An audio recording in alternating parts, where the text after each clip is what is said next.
This is what happens when chicken dumplings marries chicken chili. Welcome to V's Cooking with Love channel. Yes, we had some cooked baked chicken, and I will include the recipe at the end of this video. And that was before and after shot. So since we have bunch of after, let's cook. Our baked chicken had some lemon and rosemary in the cavity. You want to take that out. And if you would like to make this from scratch and you don't have that baked chicken, you can do that too. I'm using 4-quart pot here, and I filled up about 3/4 ways with, you can use vegetable broth, chicken broth, you can use water. And I added some carrots too. So if you are using this with the chicken breast, you just want to saute some onion, garlic, and the chicken breast, and then add your liquid. While I'm cooking this carcass, of course, I'm adding some salt. And also you might want to flip it around because it's not fully submerged. We are cooking it for about an hour, hour and a half, because there is still a lot of flavor in there. You see how nice this broth looks like? And just take the chicken out and let it cool off before we shred all the meat off of it. So yes, you see, you can make this from the beginning with that chicken breast if you would like to, and also you can adjust all these ingredients. If you want thicker, add less water. I used 1 can of beans, you can use 2. You can mash the beans or half and half, like so. I just did 1 can here and I mashed half of it just so I can show you. And you can add a little bit of full bean and a little bit of the mash. You can get really creative in here.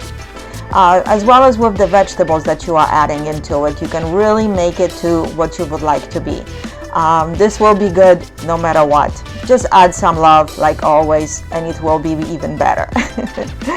So yes, we're adding the rest of the mashed beans here, and we will be adding all the ingredients as we go a little bit further too, so make sure you're staying still here.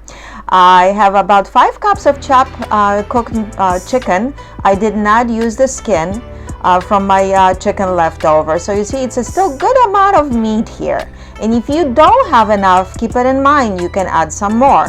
Okay, so once we adding the chicken, we'll be adding a few more things to it and bringing all of it to simmer. Just make sure you kind of get to know your stove and you know where's your simmering point.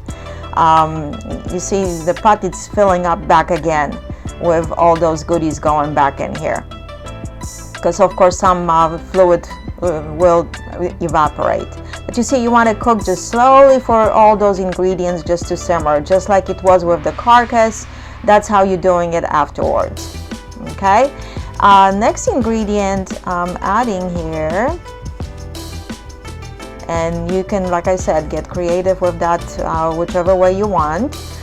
This is what we kind of like to cook with, so just follow the video and let me know what do you think, what your suggestions are too. Okay, and yeah, you see it's starting to boil all over again nicely. And yeah, we are adding corn. If you would like to skip that, you can skip that. I didn't add any additional potatoes. You can add potatoes, but I also had some additional ingredient here, so I'll let you know. 4-ounce can diced green chili. I really like it. It's roasted and it's a little bit on the hot side, so I add that here too. You can use jalapeno pepper, but be careful how much of it you use because it will be hot. And you see, this is my leftover gravy, and it still had some potatoes and onion and garlic in there, so I really didn't have to add all this. I'm just adding hot liquid so I can mix it all together better. But if you want, you can add some additional potatoes. And since this is creamed flavor, if you don't have that gravy, just follow the ingredients that I made gravy with for that chicken. It's basically some sour cream and cornstarch and a little bit of water. So check that out.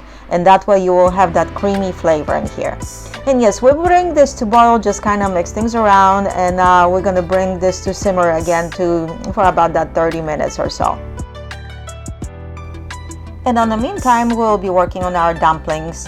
1 cup of flour, half a cup of some kind of milk. I like to use almond, it's up to you.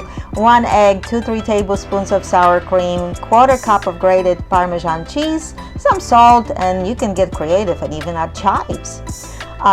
Make sure you're using a freshly grated Parmesan cheese. And you see, it's kind of gooey consistency. Just mix all the ingredients together, let them sit for a couple minutes. And you can use any type of noodle as well. I even use spaghetti noodles if I didn't have anything. And just crinkle them up on like the 2-3 inch pieces. At this point, we are adding our spices. 1 teaspoon ground cumin, couple tablespoons of oregano, and if you like to make this even hotter, you can add some cayenne pepper. When the soup comes to boil, we will be adding our dumplings. And you see, when you dip in your spoon in a hot broth like this, in a hot soup, it will let you, those dumplings not to get stuck. And just kind of stir them from the bottom so they don't just become one big lump in your pot. And this is really easy, and they will even grow nicely, and you don't even have to add any kind of additional baking powders. And they are so delicious. You can use them in different recipes wherever you are cooking dumplings with. Noodles are really easy to make. This is a really lazy version of it, isn't it? Yeah, so just bring those later to boil once you are done with all of it. And they will kind of come up to the top when they are done. But I like to let my soup rest a little bit on the stove. Once you cook it for a few minutes, kind of let it be. The longer, I think it's a little bit better. It will stay hot for a long time, and it's even better the next day. So this is almost ready to serve. Are you ready? Just kind of make sure that you dig in all the way to the bottom, because most of the rest of the ingredients will be on the bottom while your dumplings are on the top, kind of swimming. So you want to scoop the little dumplings here and a little bit from the bottom. You see, you even have some mushrooms in here from the previous cooking. But again, if you don't like mushrooms, you can always skip those too. And I know, homemade bread. It's fresh. It just came out out of the oven. Okay, you can top all this with some Monterey Jack cheese and parsley. You can do it a lot to make it nice and gooey, or just a little bit, or just skip it if you don't have it. And I know this bread is so easy to make. This is just one kind that I make quite often because it's quite easy. I'm on my 4th bread machine. I've been making my own bread since 90s. And look, all this. Oh, this bread, it's only flour, water, salt, sugar, and yeast. You can get very creative, but this one is just so easy to make it, and the bread machine does the work for me. I do not bake it in a bread machine. I kind of like it to make it in the oven, so I just take out when the dough is ready and bake it in the oven. But here you have it. Truly taste of home, isn't it?